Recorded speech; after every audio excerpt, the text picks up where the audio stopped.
So, welcome to part 5 of this series on sitting pain or pain with sitting. I haven't made up my mind yet what the title should be. And we've been talking about fascia the last 4 Fridays, and we're going to finish up this series today. And last week, I introduced this slide to you and talked about how those fascial connections throughout the human body are sort of this chain reaction, which is a term that is trademarked by the Gray Institute. And if you'd like to learn more, you can go to their website. But the goal is to train eccentrically. And what that means is to lengthen and load the fascia. It will help to maintain or restore, literally restore the tissue mobility. So lengthening and loading. So think if you're standing up and you bend forward and reach down, that's lengthening and loading the back of your body.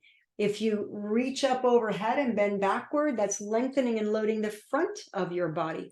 You want to get that eccentric action of the body, which means the muscle is lengthening under tension, to control the movement.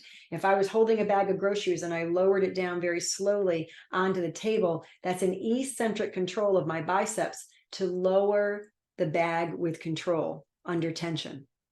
So, and then you get what's called what I like a 2-for-1, a twofer.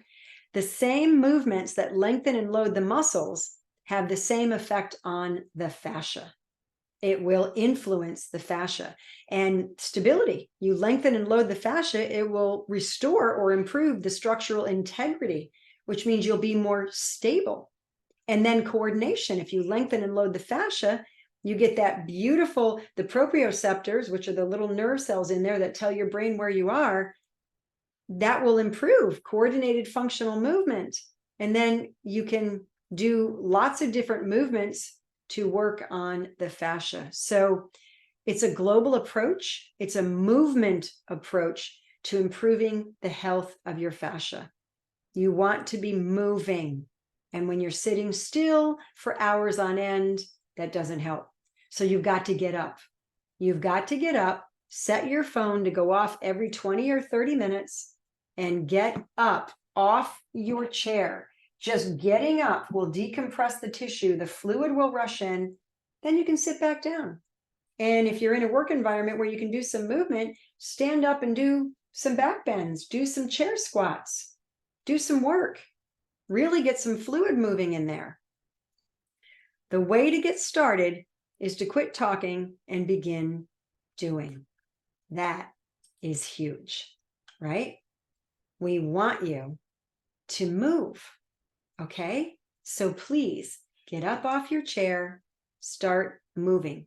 Just get up and down throughout your day. If you're working on something, if you're working on the computer, if you're doing research, if you're watching Zoom calls or whatever it is that you're doing on the computer, get up. Don't stay there. Your fascia will be very happy that you did. Hope you enjoyed this series, and we'll see you next Friday with more.